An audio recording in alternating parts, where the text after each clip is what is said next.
दादा नमस्ते. नमस्ते.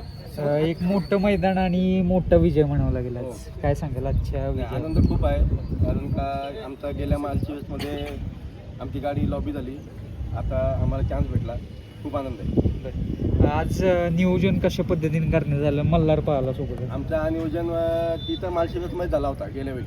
बरं. हां, तेव्हा आमचं नियोजन झालं होतं, गाड्यात पळाली.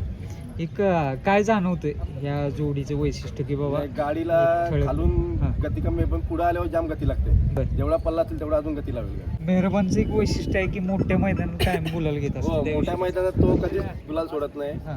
ज्या ज्या मोठ्या मैदानात हाय मेहरबान तिथे 1 नंबर 2 नंबर करतोय. 2 नंबर तर नाही, 1च नंबर. हिंद केसरी मैदानाचं कितवा गुलाल? आता हा चौथा. म्हणजे चतुर्थ हिंद केसरी झाला.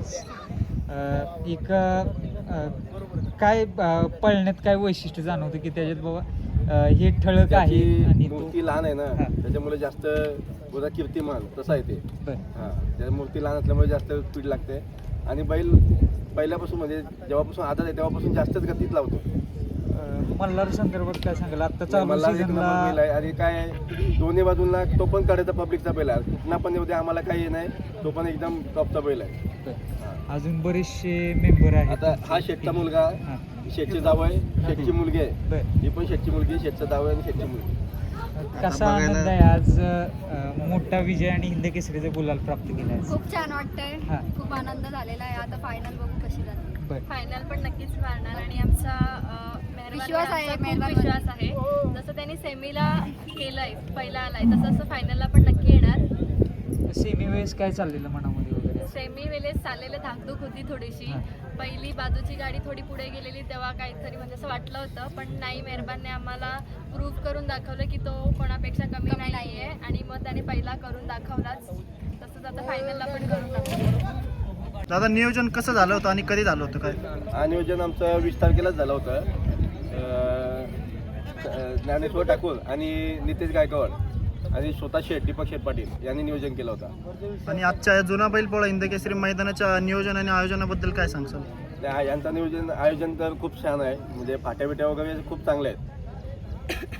ज्या पद्धतीनं बघायला गेलं तर मेहरबान म्हटलं की आपण बघतो की छोटा पॅकेज बडा धमाका म्हणून त्याकडे बघितलं जातं. शॉटगन मेहरबान त्याला म्हटलं जातं, आणि तो प्रत्येक वेळेस त्याच्या पळामधून तो सिद्ध करत आलेला आहे. पेडगाव हिंद केसरीचा 1000 गाड्यामध्ये 1 नंबरचा मानकरी येतोय. काय सांगा? तेव्हा आमचा म्हणजे वाईट वेल होता, तेव्हा आम्हाला कार्तिकवाल्यांनी साथ दिली होती, आम्ही 1 नंबर केला. खूप आनंद झाला आमचा, खूप म्हणजे लोक त्याला नावं ठेवत होती, पैवारी वगैरे देणार नाही येते, पण त्यांनी सिद्ध करून दाखवलं.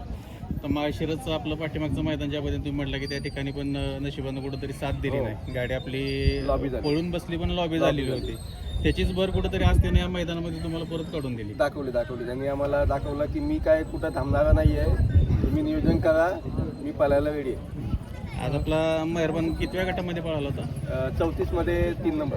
3 नंबरचा असावा, त्यांनी 7व्या सेमीमध्ये पळाला. 7व्या सेमीमध्ये. आजकाल तुम्ही बघता की मुली फार कमी येते या क्षेत्रामध्ये आणि सर्व ताई आहेत आपल्यासमोर. कसं वाटतं, म्हणजे एक आनंद काय वाटतं की आपल्या नंदीनं गुलाल प्राप्त केला? एक काय भावना असते मालकीन म्हणून, बैलगाडा मालकीन?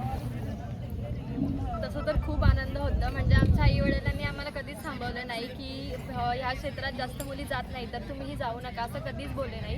त्यांचा नेहमी आम्हाला पाठिंबा असतो की तुम्ही पण चला आमच्यासोबत, तुम्ही पण मजा घ्या जी बाकी लोक घेत आहेत. जास्त मुली नसल्या तरी काय झालं, तुम्ही सुरुवात करा, म्हणजे असं आहे त्यांचं बोलणं. तर मग आम्ही येतो आणि मजा घेतो आणि म्हणजे आमचा बैल कुठेतरी एवढा पळतो, एवढं चांगलं करतो, त्याचा आम्हाला नक्कीच आनंद आहे.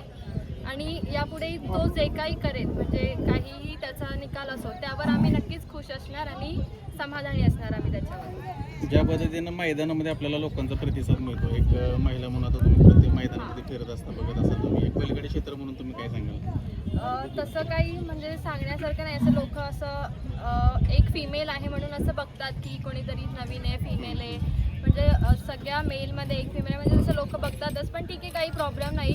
त्यांची म्हणजे अशी दृष्टी काही वाईट नसते, ते आपल्यावर असतं आपण कुठल्या ह्याच्याने घेतो, त्यांची दृष्टी कशी आहे वगैरे, बाकी काही नाही आमचं. आता आपण एवढ्या लांबून येतोय, आता मेहरबानचा प्रवास होतो किंवा तुमचा, आता तुम्ही मुंबईवरून इथपर्यंत येत आहे, पण आजपर्यंत एवढ्या लांबून तुम्ही येते, पण मेहरबाननं तुम्हाला नाराज कधी केलेलं नाही? अजिबात नाही.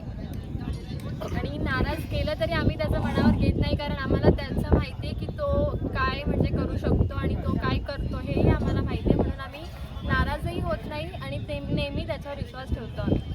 ज्या पद्धतीने आपण म्हणतो की नाण्याच्या दोन बाजू, त्यामुळे हार जीत ही होत राहते. होत राहते तेच. हां, त्याच्यामुळे जरी हार झाली तरी त्याच्या पाठीशी पाठीशी अजिबात नेहमीच पाठीशी राहावं आम्ही, अजिबात असं काही हे नाही.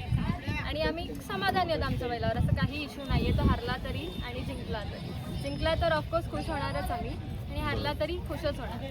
त्या शेजारच्या ताईचा व्हिडिओ इंस्टाग्रामला व्हायरल झाला, मला वाटतं मेहरबानला घेऊन जाताना. काय सांगशील मेहरबान? काय नाही, तो एकदम भारी पळतो हा. आणि भले आज त्याने गुलाल नाही केला तर उद्या करे आम्हाला असा विश्वास आहे त्याच्यावर. घेतलाय आज बोलून. असं सांगते मी. आज कुणाला समर्पित करेल दादा विजय? आमच्या पूर्ण टीमला. आता पुढचं नियोजन कुठल्या मैदानात? आता 9 तारखेला बिनजोडला. बिनजोडलं मुंबईला. काय शेटला आमच्या बिनजोड खूप आवडतं. आमच्या टीम खेळायचं जास्त काही नसते, बिनजोडलाच आम्ही पळवतो. त्याला मैदान आहे बिनजोडला, तिकडे पळणार. चालेल, धन्यवाद.